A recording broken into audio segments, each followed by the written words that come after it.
What up, humanity? This is Space Bug here, bringing you a 20-day content push for Magic for the Masses. Now, today we're going to talk about ghosts. How do you know when a ghost is around? I don't know if I've done this before on the channel, but if I did, it wasn't completely this... whatever. Yeah, so, ghosts. How do you know if there's a ghost around? First, let's identify what a ghost is, because it's going to be one of those things that comes up. A ghost is a human that has passed on, that has not left this realm, this side of the veil. So they're sort of kind of like stuck in the material realm without a body. Now, what is a spirit? A spirit is an incorporeal entity or consciousness that never had a human physical body. It's something else. It could be a spirit of anything. It could be the flower spirit. Well, I guess that's got a physical body. Okay, so fairies generally are spirits. You know what I mean? They don't have a born physical form. They weren't matter created. Incarna, happiness, like a happiness spirit, doesn't have a physical body. It just lives as it is, or it just exists in energy, in the ether. Back to ghosts. How do you know when a ghost around? A couple of things. Battery drain in any of your devices. Cold spots. Okay, because that's them pulling energy out of the air, pulling the vibration out of the air to make their own energy stronger.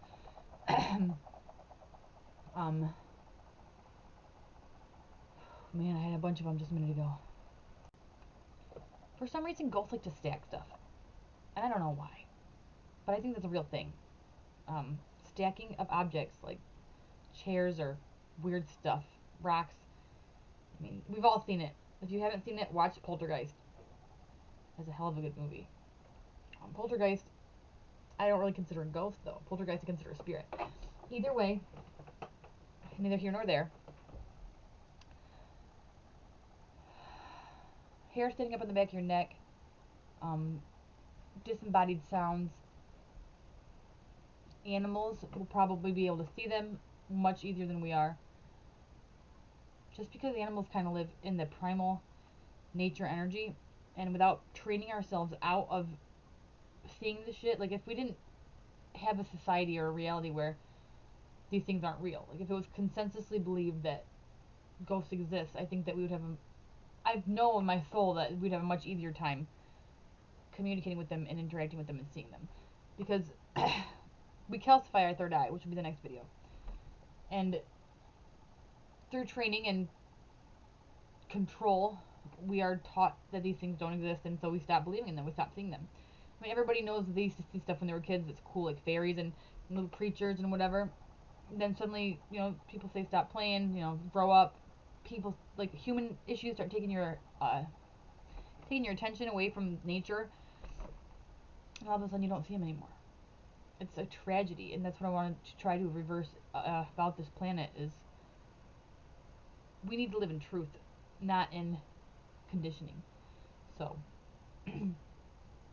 what else can we say about ghosts? A ghost usually will stay behind either because of trauma or because it has something that it's got to do before it can pass to the other side. I think sometimes they just get confused and they get stuck here, and a lot of times you'll see ghosts go through repetitive actions, or you will experience ghosts doing repetitive actions. So, there's something called a residual haunting, which is an energetic haunting, where the energy in an area has gone through the same motion so many times that it's always going to go through that motion. The energy is just trained to move that way no matter what. So like in a hallway at a school, you might sense movement in the direction, you know, people would walk, even when there's nobody walking there, because it's happened so many hundreds of thousands of times that there's an imprint of that motion in the area, like the ground, the essence of the physical matter takes on the essence of the movement. Other ghosts, like real ghosts, humans that have died and passed on, can sometimes do the same thing. That's kind of like purgatory, I think. Like trying to, let's say, deliver a package, or trying to find their keys or something like that. They died in a house fire and they were trying to find their keys, and then somehow the house started on fire or whatever.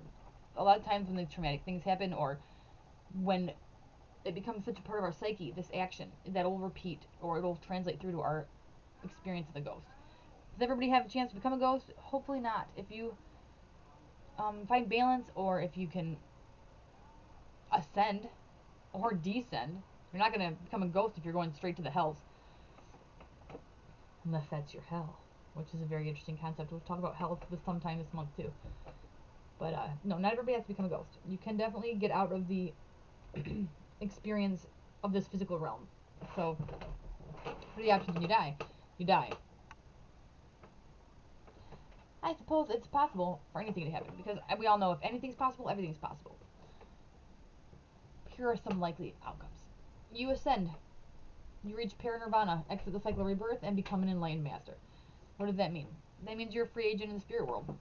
You probably still have to go through your, like, defragmentation after your death. But well, maybe not, because if you're ascended master, that's kind of like its own defragmentation.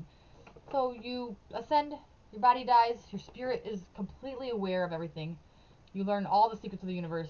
You basically get the download of the Akashic Record, which includes the future. Because the Akashic Record is not just everything that has happened, but everything that will happen, which makes it infinite, non-ending.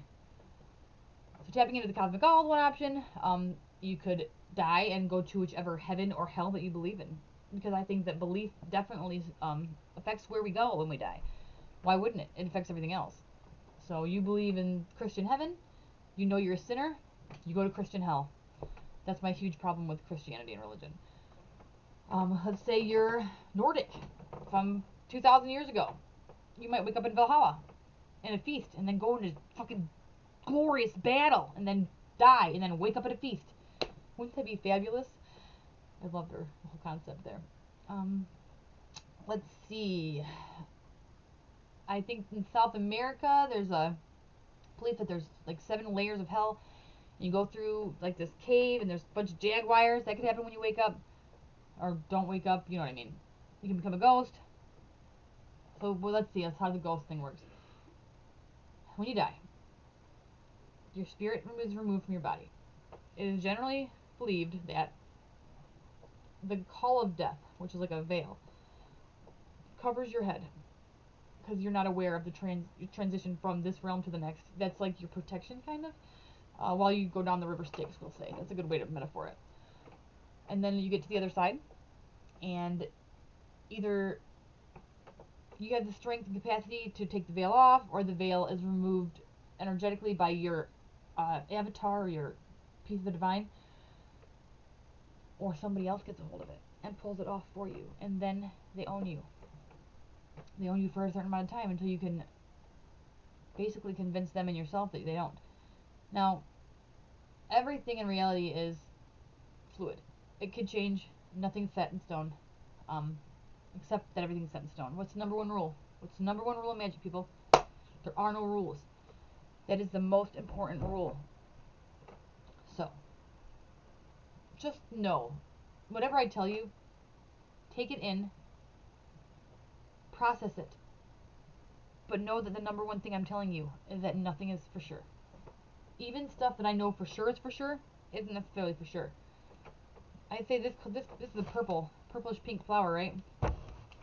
I didn't realize that this morning when I woke up I was colorblind. My eyes totally fucked up, everything went crazy. That's a fucking yellow flower. I don't know for sure. Everything is what it is, which is infinite possibility. I think I've rambled on and gotten off topic long enough. Please comment anything you'd like to know about ghosts, and I will definitely make you a video. And peace the fuck out, bitches.